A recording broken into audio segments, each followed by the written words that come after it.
Hey, what's up everybody? This is Osipberg501 and today I want to go over what could potentially be one of the biggest new MMOs called Throne and Liberty. Now, Throne and Liberty is a third-person MMORPG being developed by NCSoft, and this game has technically been in development for over a decade, but when it was first being revealed and developed, it was going to be the next Lineage game, and it was going to have a top-down point of view, which is somewhat important because this is right around the time that Lost Ark was also being revealed, but somewhere down the road, it seems pretty much all of that first game was scrapped, and they started working on what would turn into Throne and Liberty, which instead of the top-down point of view, it would be third person, and then they turned it into a completely different IP and decoupled it from being a Lineage game. And even though Throne and Liberty is still going to have some of that Lineage DNA in things like open world PvP and massive siege battles, I think they're also trying to develop this game a little bit more for the West, because it seems like there's going to be a bigger focus on the story and the main campaign of the game. And it seems like there's going to be a much bigger focus on PvE specific content over something like the original Lineage games offered. And this PvE content comes in a lot of different forms, but I think some of the most notable things they've shown off are these massive world bosses that seem to have hundreds of players fighting them at the same time, and then these open world dungeons which aren't in an instance but are going to have a bunch of different levels throughout them where there could be bosses and mobs on all these different levels, and they've specifically mentioned being able to help or hinder other players even on different levels.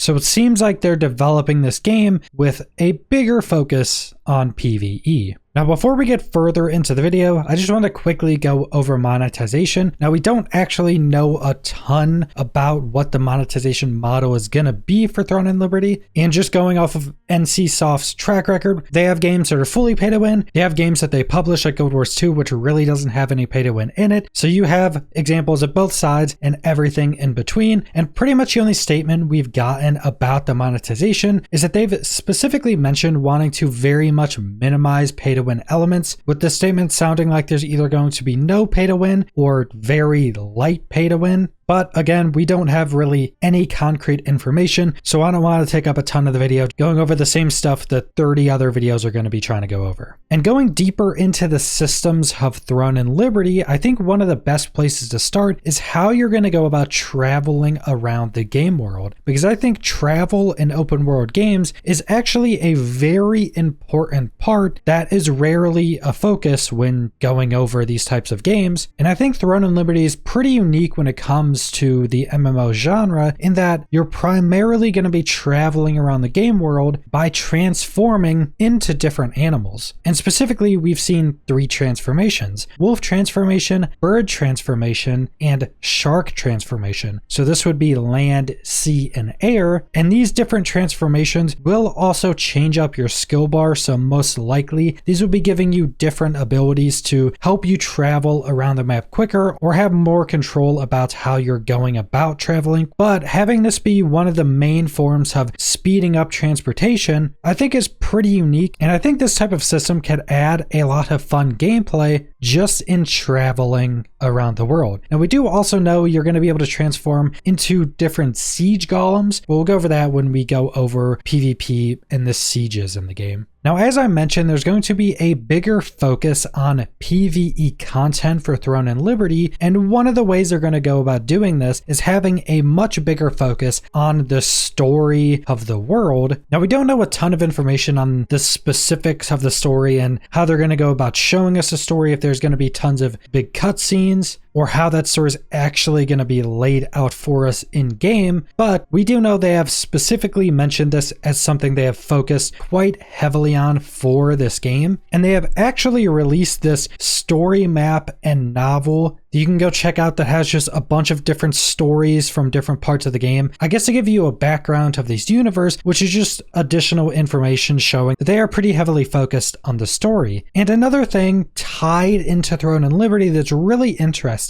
is that when Throne and Liberty was originally revealed, they also revealed a second game called Project E that would be in the same universe as Throne and Liberty and in the exact same time period, just on a different continent on the other side of the world. So Throne and Liberty seems to be pretty focused and heavily inspired by the West, but Project E is going to be heavily inspired by the East. And we do know that Project E also seemed to be much more story focused than even Throne and Liberty, almost sounding like it was going to be more of a single player story game, but we don't actually know if Project E is going to be another MMO and somehow tied into the progression of Throne and Liberty, or if it's just going to be some standalone single player game that just ties into the story of this whole universe. We don't actually know, but them developing another game at the same time that is seemingly just there to fill out the story of the entire world of this universe, it definitely seems like story is going to be a pretty big focal point of this game and of this entire IP. And I do think that's a good thing because a lot of Eastern MMOs usually have much less of a focus on story and storytelling than a lot of the Western MMOs, and it usually seems like a complete afterthought or just added in to try to have a little bit of world building. Now, on the gameplay side of PvE, it's seeming like there's going to be quite a lot of content there as well, and the developers kind of specifically mentioned a lot of their previous games, more specifically Lineage games, being much more focused on PvP, but in Throne of Liberty, they wanted to give a lot more things to do on the PvE side. And I think some of the main piece of content that they've revealed for PvE are the massive world bosses that I went over before, and they've already shown off a handful of these different world bosses. And in a bunch of these fights, there were dozens or hundreds of different players fighting these singular world bosses that also seem to have some pretty interesting mechanics. We got to see some of these mechanics, like one boss that we're fighting that was surrounded by a ring of water, where it seemed like at certain phases, all players had to go into the water, probably to protect themselves from a specific ability. And then one of the world bosses was a massive worm that would sprout out of the ground, and the majority of this worm was armored in these big armored plates, but during the gameplay, it was shown that players could target different plates, and some of these armored areas would start breaking off, most likely allowing you to cause a lot more damage to those areas that no longer were armored. So it's seeming like they're adding a lot of different unique and interesting mechanics, so these world bosses are actually difficult and interesting instead of just being a massive health bar that you have to work through and is usually really easy. And also, something to note with all this PvE content is that it seems like pretty much all the content of this game is going to be open world and is not going to be instance. I don't think we've actually heard about any instance content, but we don't know if PvP is going to be enabled at these more PvE focused areas, because we have gotten some pretty big conflicting information on how PvP is actually going to work. When the game was originally revealed, it seemed like you would just be able to PvP absolutely everywhere, and I think we even got some information about a karma system. But now with some more recent information, we do know that there are these events that are constantly going on in the world that change an entire zone into a full open PvP zone, where you'll even have leaderboards and different currencies and different objectives to do when that event is active. So now we don't know if everything you're going to be able to PvP and there's going to be a karma system and then there's going to be these events, or if it's only going to be these events where you can PvP. So we're not sure, because if you're able to just PvP anywhere, these raid bosses, the dungeons, and pretty much all PvE content is also going to be integrated with PvP, meaning it's going to play completely differently than just being a ton of players against a boss. And another big piece of PvE content are going to be dungeons, but these dungeons are seeming like they're going to be developed much more like very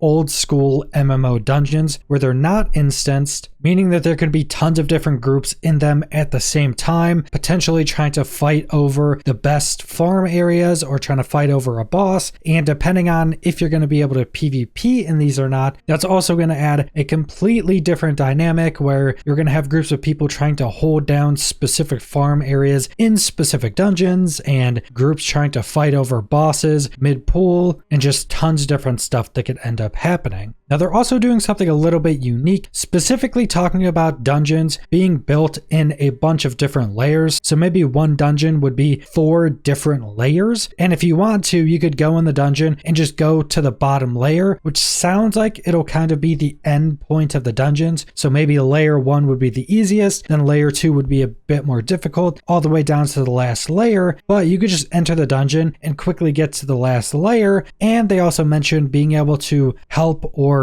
in some way hinder players on different levels. And I'm not exactly sure what that means. I'm assuming this probably means with maybe ranged abilities that you would be able to attack other players if there's PvP, or help other players by attacking PvE from different layers, which I guess would generally mean that AI or creatures aren't going to just start evading or you do no damage to them, that they somehow would maybe be able to come up to you or pull you down to them or something of that nature. But it does seem like they're developing dungeons in a little bit more of a unique way. Now that's the majority of the official information we have for PvE content, and that's definitely something you'll notice throughout going over all the information for this game, is that we actually don't have a lot of the specifics and more minute details that you would normally expect to know from other MMOs a few months away from release. And this can either be pretty good or really bad, because if the game comes out and is a good game, then not knowing all the information and having to actually go in the game and learn everything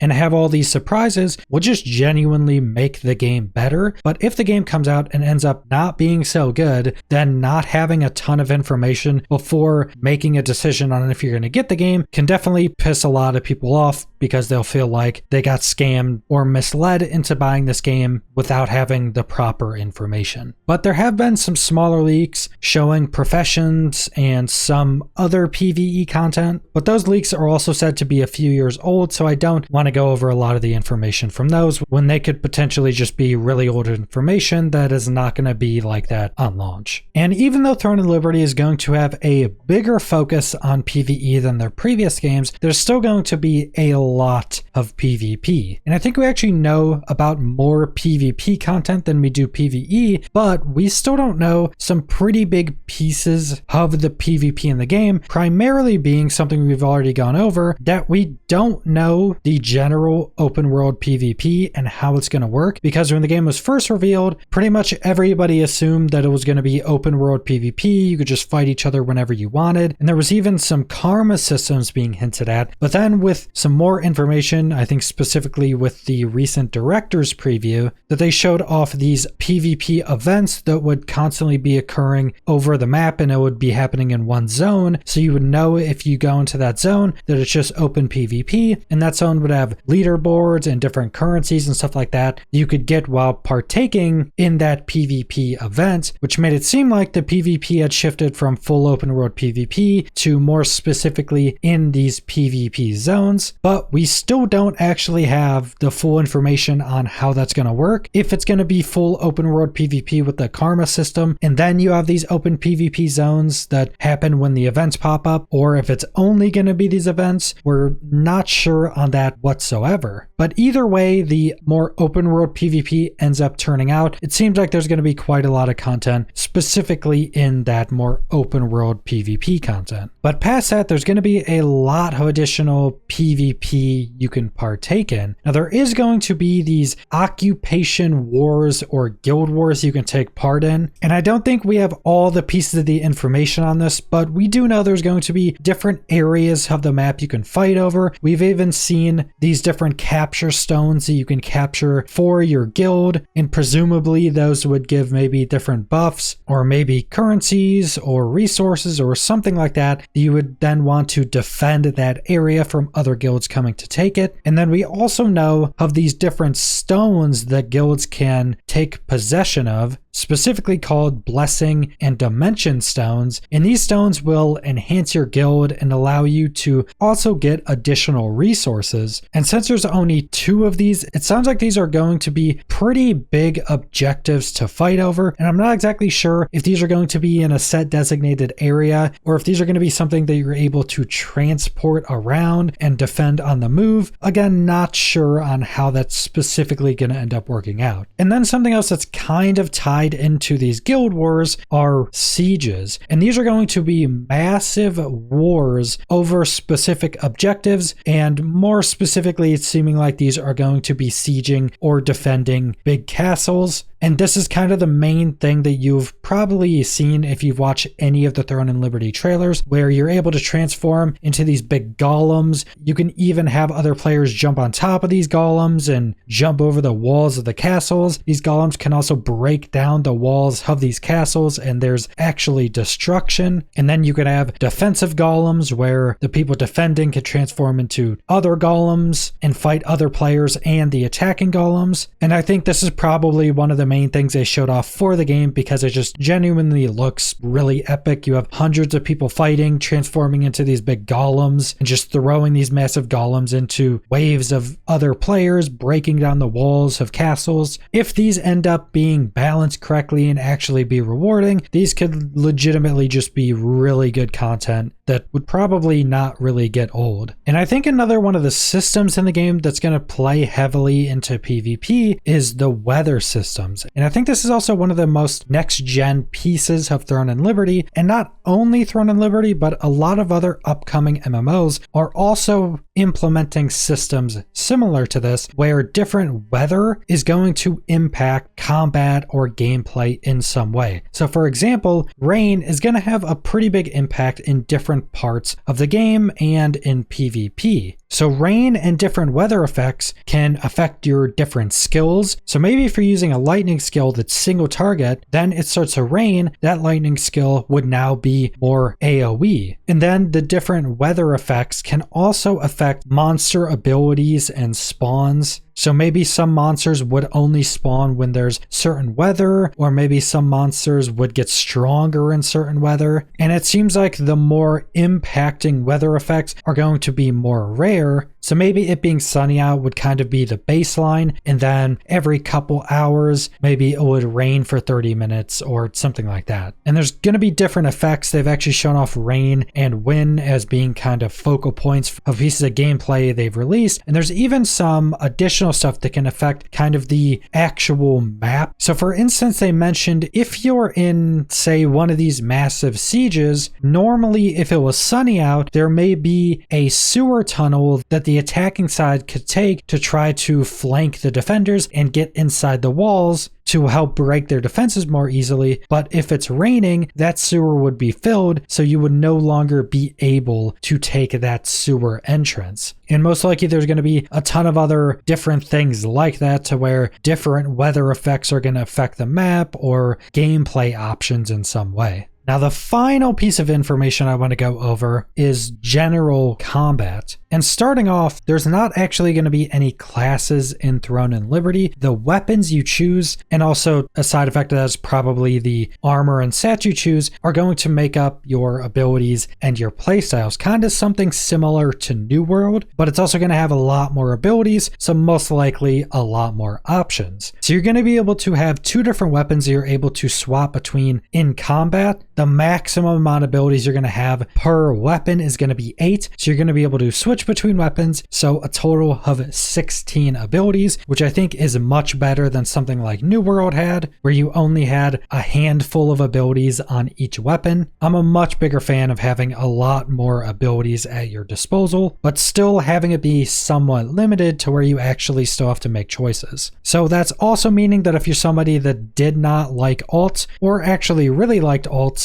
that you're not really going to be having alts in Throne and Liberty. There's most likely just going to be progression systems tied to every specific weapon, and that would be like progressing different classes if you add alts in other MMOs. And we know of a good chunk of weapons so far, such as longbows, great swords, staffs, one-handed melee weapons you're able to be dual wielded, and a handful of other weapons. And most likely this is going to be a pretty big place where they're going to be adding more content into. You just add a new weapon that's going to add a ton of new abilities and just create a ton of additional builds, and is probably pretty easy content and a pretty easy way to get a lot of people hyped and back into the game. And with that being said, it's seeming like the general combat is going to be more focused on tab targeting, but also a kind of hybrid system, kind of similar to Guild Wars 2, which if you've never played that, most of the skills in the game are generally going to be targeted against somebody or have like soft locking. You can also just switch to an action camera if you want, where stuff isn't targeted and you have to aim it all, but generally it's this hybrid system. And I think if it feels as good as something like Guild Wars 2, that it's going to be a really good combat system. I just hope it's not as clunky as something like New World, and I hope it's not just generally as bad as something like Elder Scrolls Online. And just by looking at some of the gameplay that's been released for Throne and Liberty so far, it does seem like combat is going to have some pretty fast movement and a bunch of options to move around in combat. And they have specifically shown off a grappling hook quite a lot, where you can grapple up to ledges, you can actually grapple to enemies or pull enemies to you. Not sure if that's just some modification of the same thing, or if that more specifically was just a skill of pulling an enemy to you, but there's going to be a good amount of options for moving around in combat. So hopefully it's going to be pretty smooth and not super bogged down and super slow. And it does also seem like with some of the gameplay they've shown that you're very easily able to switch weapons very quickly, hopefully meaning that there's going to be some type of countering or very fast reaction possible combos. And that's something that they really have to get right if they're adding it into the game, because having systems like that in MMOs where latency and ping is usually much worse, having something like parries or combos you have to pull off very quickly usually can often turn out pretty bad. And I think something like New World, that I think has very clunky combat, kind of shows that. And I think that's one of the big reasons why a lot of MMOs, and seemingly Throne and Liberty, have continued to go with either tab targeting or tab targeting and action hybrid.